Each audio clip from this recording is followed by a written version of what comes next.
अध्यापक का आचरण ही पाठ्यक्रम है। अगर वैल्यू एजुकेशन का कोई पाठ्यक्रम है तो हम हैं, हमारा आचरण। नमस्ते और फिर से आपका स्वागत है खुशियों के एम्बेसडर में। Welcome back to the ambassadors of happiness. अभिभावक विद्यालय, अभिभावक विद्यालय अभ्युदय का मार्ग दिखाए, मार्ग दिखाए।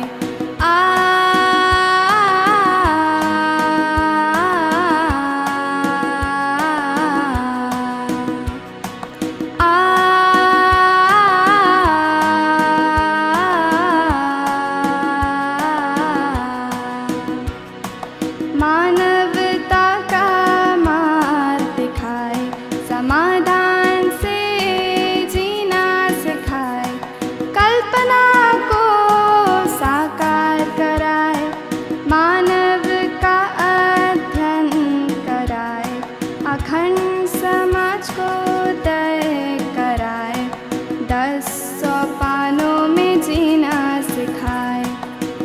अभिभावक विद्यालय, अभिभावक विद्यालय अभ्युदय का मार्ग दिखाए, मार्ग दिखाए।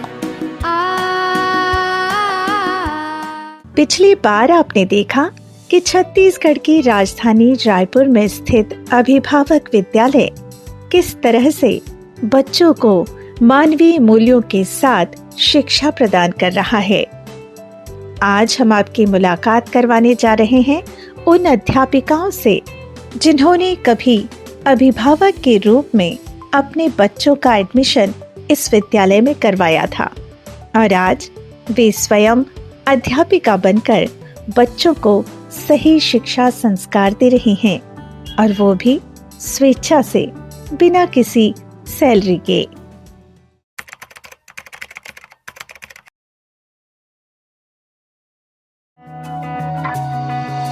रहते हैं ये खुश हमेशा, करते ये काम खरे, एक दूजे के बन के पूरक, साथ साथ बढ़ते रहे, हंसते खिलखिलाते भावों से भरे, खुशियाँ बिखेरे घर घर, खुशियों के एम्बेसडर, खुशियों के एम्बेसडर, खुशियों के।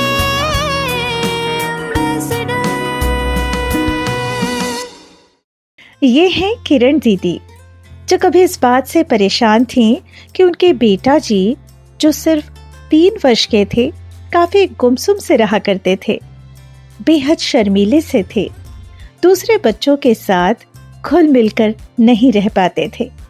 उस दौर में उन्हें अभिभावक विद्यालय के शुरू होने की सूचना मिली और उसके बाद बच्चे में जो परिवर्तन आया, उसका परिणाम काफी प्रेरणादायी रहा। एक व्यवहार होता है वो वहाँ पे सेट नहीं हो पा रहे थे, तो यहाँ पर आए तो वो तुरंत ही बच्चों के साथ घुल मिलने लगे और अध्यापिका जी के साथ भी उनको अच्छा लगा। तो हमने बोला कि नहीं, अब यहीं पे पढ़ाना है करके। और थोड़े दिन बाद तो वो इतने खुश हो गए कि संडे भी स्कूल जाऊँगा बोलते थे। ये चीज़ हमको इतनी अच्छी लगी कि बेटा जी यहाँ पे खुश हैं। उनकी खुशहाली देख के हम बोले कि नहीं, यहीं करेंगे। और धीरे धीरे जैसे हमारा जुड़ना हुआ तो हमारे में अपने आप में विश्वास आया कि नहीं, यही शिक्षा हमारे बच्चे के लिए बेस्ट है। नर्सरी से लेके पूरा क्लास 5 तक पूरा यहीं पे इनकी शिक्षा हुई। पूरी प्राथमिक शिक्षा यहीं पर हुई और हम इससे बहुत संतुष्ट हैं। जो भी मतलब यहाँ पे नर्सरी से लेकर क्लास 5 तक जो व्यवहारिक शिक्षा दी गई, उससे बेटा जी का जो आचरण में आया वो काफ़ी संतोषजनक है। जो भी संबोधन, आज्ञा पालन, अनुशासन जो बच्चों में हम देखते हैं वो बहुत ही बेहतरीन है। जैसे अभी बेटा जी दूसरे स्कूल में है, ब्रह्मविद्या में है, क्लास 9th में है, वहाँ भी उनके आचरण की ही बात होती है और उनके आचरण को देख के ही उनको आज स्कूल में उनको कल्चरल सेक्रेटरी बनाया गया। तो ये चीज़ बहुत प्रभावित करती है। और जब भी जाओ पीटीएम में जाते हैं तो उनके आचरण की बहुत तारीफ़ होती है कि काफ़ी जिम्मेदार बच्चे हैं, काफ़ी रिस्पेक्ट देते हैं, सबसे सहयोग से रहते हैं। ये सब चीज़ हमको सुनने को मिलती है और बहुत अच्छा लगता है। किरण दीदी की तरह ही हैं कविता दीदी जी। आपने सबसे पहले अपनी बड़ी बेटी रिद्धिमा का अभिभावक विद्यालय में प्रवेश कराया और फिर अभिभावक विद्यालय से 5वीं कक्षा की पढ़ाई पूरी करने के बाद जब बिटिया दूसरे स्कूल में पढ़ने गई तो उनके स्कूल से जो रिपोर्ट मिली वो काफी रोचक रही। क्लास 5th में जब हमने बेटा जी को यहाँ से निकाला तो कुछ प्रॉब्लम्स दिखने लगी। तब पता चला कि चेतना विकास मूल्य शिक्षा एक्चुअली में क्या है और कैसे हम लोगों को देनी चाहिए थी, कितना सीरियस होके देना था, उसको हमने ऐसे ही लिया था। और मेरी बेटी ने एक बार एक स्टेटमेंट भी बोला था कि मम्मा ये ऐसा विद्यालय है जहाँ हम हंसते हुए जाते हैं, रोते हुए वापस आते हैं। बाकी सब स्कूल्स में रोते हुए जाते हैं, हंसते हुए आते हैं, मतलब छुट्टी में हमको बहुत खुशी होती है, लेकिन अभिभावक विद्यालय में जब छुट्टी होती है तो हमको रोना आता है। और क्लास 5th के बाद जब हमने उसका एडमिशन दूसरे स्कूल में कराया तो वहाँ से टीचर्स का बहुत अच्छा फीडबैक आता था। जैसे मेरा आदर्श पे ऐसे लिखना है तो सारे बच्चे लिखते थे महात्मा गांधी जी पे, विवेकानंद जी पे, लेकिन सिर्फ मेरी बेटी थी जो लिखती थी मम्मा जी पे और बहुत मीनिंगफुल ऐसे लिखती थी। तो उनकी टीचर्स का फीडबैक आता था कि ये इतना अच्छा लिखती कैसे है। तो ये विद्यालय के कारण ही वो सीख पाई, क्योंकि यहाँ का कंटेंट बहुत सॉलिड है, तो वो मीनिंगफुल चीज़ें यहाँ से सीखी और वो दूसरे स्कूल में प्रमाणित भी कर पाई। इवन प्रिंसिपल सर भी मुझे, मतलब रिद्धिमा कभी स्कूल नहीं जाती थी तो प्रिंसिपल सर उसको बोलते थे, रिद्धिमा मेरे को तुम्हारी ज़रूरत है स्कूल को हैंडल करने में, क्योंकि वो सारे बच्चों को हैंडल कर लेती थी बहुत अच्छे से। पढ़ लिख कर ज्ञान पाकर खुश होता है मेरा मन, खुश होकर हाथ जोड़कर गुरुजनों को करूँ नमन, गुरुजनों को करूँ नमन। आप हैं स्नेहा दीदी। स्नेहा दीदी पेशे से इंजीनियर हैं। शादी के बाद वो रायपुर आई और यहाँ उनकी मुलाकात हुई अभिभावक विद्यालय की संस्थापिकाओं में से एक अनीता शाह जी से, और उनसे मिलने के बाद स्नेहा दीदी ने मन ही मन एक फैसला कर लिया। जब मैं यहाँ पर शादी करके आई तो मैं उससे पहले I used to work in an NGO, तो मेरा बहुत मन था कि मैं किसी ऐसे संस्थान से जुड़ूं। तो मुझे मेरे हस्बैंड अनीता बुआ जी के पास लेकर आए थे और जब मैंने इस कॉन्सेप्ट के बारे में सुना तो मैंने तभी से सोच ही लिया था कि जब भी बेटा जी होंगे या बेटी जी होंगे तो मैं उनको इसी विद्यालय में डालूँगी। और जब वो यहाँ पर आए तो धीरे धीरे, मतलब मेरा तो हमेशा से इच्छा थी कि मैं भी कुछ कंट्रीब्यूट कर सकूं, तो मैं तब से विद्यालय में ही हूँ। आप हैं रजनी दीदी। रजनी दीदी ने 2012 में जीवन विद्या शिविर किया और फिर बाद में पूरे परिवार के साथ मध्यस्थ दर्शन का अध्ययन किया और फिर एक बार स्कूल के वार्षिक उत्सव में उनका आना हुआ सांस्कृतिक कार्यक्रम देखने के लिए, और बस यहीं से हुई एक नई शुरुआत विद्यालय से जुड़ने की। और मैं स्कूल आई थी कि देखने के लिए, जैसे दूसरे स्कूल में डांस वांस होता है इस टाइप का, जब यहाँ देखी कि सब चीज़ों से, धरती से रिलेटेड सब चीज़ का फंक्शन चल रहा है तो मुझे बहुत अच्छा लगा। और अध्यापिका लोग, बच्चे लोग का जी और आप बोलते हुए देखना, तो मुझे बहुत क्लिक किया था कि ये स्कूल अलग है करके। तब फिर मैं, मतलब मेरे दिमाग में था कि मुझे जुड़ना चाहिए ऐसा करके।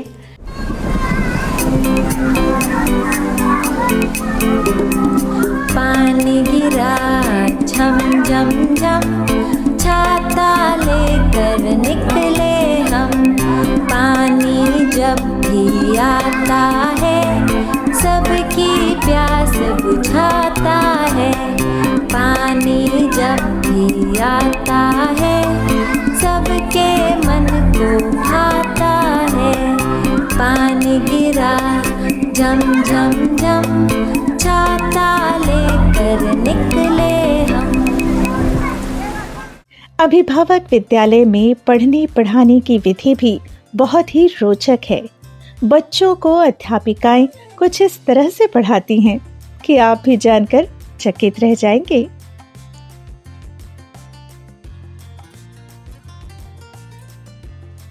हम बच्चों का जो कुछ भी अगर सिखाना होता है तो उसकी उपयोगिता के साथ हम किसी भी वस्तु को इंट्रोड्यूस करते हैं। जैसे कि अगर हम बच्चों को अगर फोनिक्स में बता रहे हैं एप्पल का, तो साथ साथ में उसके ऊपर बात होती है, बच्चों से कॉन्वर्जेशंस होते हैं कि जो एक एप्पल है वो आपके पास डायरेक्टली नहीं आ रहा है, वो एक फार्मर है जो ग्रो करके देता है और मम्मी जी आपको खिलाती हैं आपके स्वास्थ्य के लिए। तो ये सारी बातें हम बच्चों से बात करते हैं और उसी वैसे ही इंट्रोड्यूस की जाती है सारी चीज़ों, उसकी उपयोगिता के साथ बताया जाता है किसी भी वस्तु को।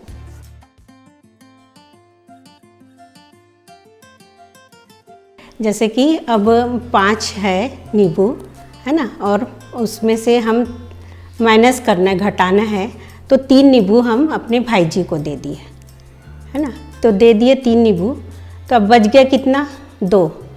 तो मतलब बचा ही 2 बचा, और 3 जो हम दिए, है ना, तो वो हमारे पास में से ख़त्म हो गया क्या। उस लगेगा ना कि 5 था मेरे पास, 3 मैंने दे दिया तो मेरे पास से ख़त्म हो गया। तो हम ये बताते आपके पास से ख़त्म नहीं हुआ, जगह ट्रांसफ़र हुई है, आपके पास से आपके भाई जी के पास चले गया है 3 नींबू। इस तरह से जगह ट्रांसफ़र बताते हैं। वस्तु अस्तित्व में जो है ख़त्म नहीं होती है ऐसा। और कोई भी चीज़ मतलब हम अपने भाई जी बहन जी को दे रहे, संबंध की भी पहचान होती है, सहयोग करना भी सीखेंगे बच्चे इससे। और जैसे नींबू कोई चीज़ है तो उसी से हम कलर भी बताते हैं कि लेमन है ना, उसकी फ्रूट्स की पहचान भी होगी, उसको कलर भी पता चलेगा कि ये येलो कलर है, कुछ कच्चे है तो ये ग्रीन कलर है। इस तरह से कलर की भी पहचान होती है बच्चों को।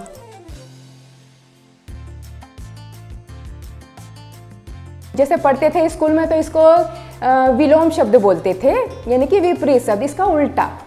तो यहाँ पे इसको हम इस ढंग से पढ़ाते हैं कि ये उल्टा नहीं है बेटा, ये पूरक हैं, साथ साथ हैं। जैसे कि भाई बहन, माता पिता, दिन रात, धरती आकाश का उल्टा पढ़ते हैं।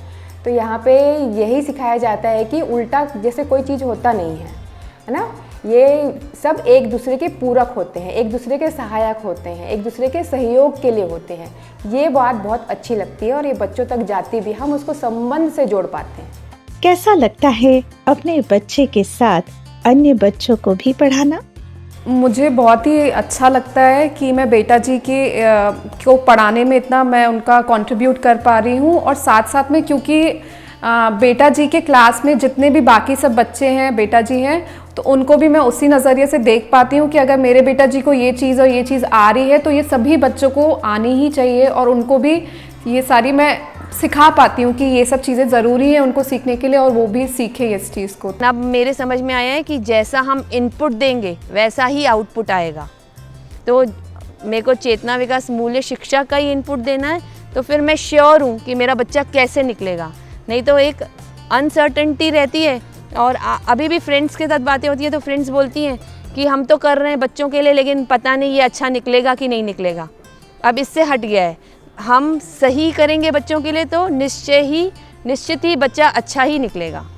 स्नेहा दीदी बच्चों को अंग्रेजी में अक्षर ज्ञान के अलावा भारतीय क्लासिकल नृत्य भी सिखाती हैं।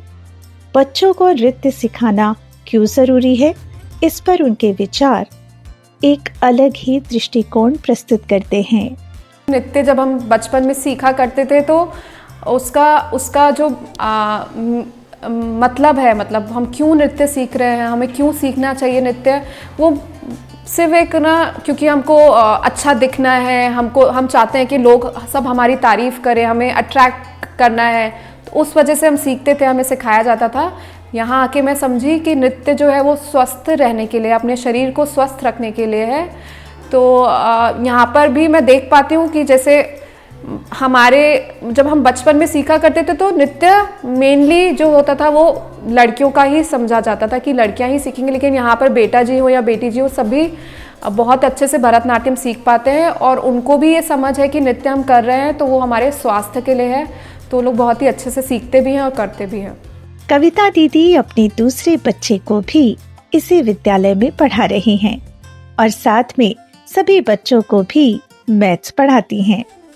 वे पहले भी ट्यूशन करते हुए कोचिंग दिया करती थीं, लेकिन अब यहाँ के शिक्षण को लेकर उनका एक अलग ही नजरिया है। जब मैं ट्यूशन्स देती थी तब मानसिकता पैसों की थी। 1 घंटा होता था और हम बच्चों को छोड़ देते थे जितना भी पढ़े हैं कि हमारा टाइम हो गया। कभी बच्चे मिस भी करते थे 15-15 दिन ट्यूशन, तो भी हम फ़ीस की डिमांड करते थे। लेकिन जैसे ही हमने जीवन विद्या के शिविर किए तो पता चला कि शिक्षा व्यवसाय नहीं है, ये उपकार विधि से ही पॉसिबल है। रायपुर में अभिभावक विद्यालय का संचालन वर्ष 2011 से हो रहा है। इसकी स्थापना और संचालन में वरिष्ठ बहनों का योगदान है। इन्हीं में से एक हैं शीला गोपाला दीदी, जो मध्यस्थ दर्शन के प्रकाश में संचालित अभिभावक विद्यालय में पढ़ाए जा रहे चेतना विकास मूल्य शिक्षा यानी वैल्यू एजुकेशन के अर्थ को स्पष्ट करती हैं। तो वैल्यू एजुकेशन को कैसे देखना चाहिए? मतलब values are just feelings, right, जो होने चाहिए। हम प्रचलित में कहते हैं कि रिस्पेक्ट होना चाहिए, ग्रैटिट्यूड होना चाहिए, ट्रस्ट होना चाहिए, है ना, होना तो चाहिए, no doubt about it. But क्या हम इसको एजुकेशन में ला सकते हैं या सिर्फ हम उनको बताएंगे कि बेटा ऐसा होना चाहिए? जैसे हम जब स्कूल में थे तो मॉरल साइंस था, तो उसमें यही बताते हैं ऐसा होना चाहिए, ऐसा होना चाहिए, है ना, ऐसा करो, ऐसा मत करो, झूठ मत बोलो, सच बोलो, शेयर करो। यहाँ पर हम कह रहे हैं कि बच्चे का माइंड ही ऐसा हो जाएगा, मतलब उसकी फीलिंग ऐसी आएगी कि उसको ग्रेटफुल फीलिंग आएगी, रिस्पेक्ट की फीलिंग आएगी जब टीचर ऐसा बिहेव करेगा जिसमें वो पेशेंटली बिहेव कर रहा है, सामने को बच्चे को अप्रिशिएट कर रहा है, अपने बाकी टीचर्स के साथ कोऑपरेट कर रहा है, तो ऑटोमेटिकली बच्चा आपको पहचान लेता है कि ये वाला जो व्यक्तित्व है ना, ये अच्छा है। होता है मूल्यांकन, होता है मूल्यांकन, समानता का, स्वच्छता का, संबंधों में प्रेम का, जागरूकता व्यवहार का, संबंधों में जीने का, होता है मूल्यांकन, होता है मूल्यांकन, मूल्यांकन, मूल्यों का होता है मूल्यांकन, मूल्यों का होता है। कोई अगर निश्चित व्यवहार रख रहा है, कंटिन्यूअस कंसिस्टेंट बिहेवियर दिखा रहा है, कोई टीचर, कोई पेरेंट, कोई फ्रेंड कंसिस्टेंट बिहेवियर करता है, doesn't change their stand again and again, तो आपको उसके प्रति फेथ ट्रस्ट हो ही जाता है। तो अगर टीचर का एक ही मैसेज जा रहा है कि बेटा जी तुम मेरे लिए इम्पॉर्टेंट हो, है ना, और मेरे ये व्यवस्था जो है वो मेरे लिए इम्पॉर्टेंट है, तो ऑटोमेटिकली बच्चे को आपके ऊपर ट्रस्ट आ ही जाएगा। Value education is not do this, don't do this, it is the fact inculcating those feelings in that child through your own behaviour, अपने आचरण से। तो हम जैसे यहाँ कहते हैं कि अध्यापक का आचरण ही पाठ्यक्रम है। अगर वैल्यू एजुकेशन का कोई पाठ्यक्रम है तो हम हैं, हमारा आचरण। अभिभावक विद्यालय में पढ़ाई जा रही शिक्षा का प्रभाव बच्चों के बड़े होने के बाद कैसे बना रहता है, ये जानना चाहेंगे ना आप? तो बने रहिए हमारे साथ और हमारे YouTube चैनल को सब्सक्राइब कर लीजिए। खुशियों के एम्बेसडर, हर रविवार सुबह ठीक 9 बजे।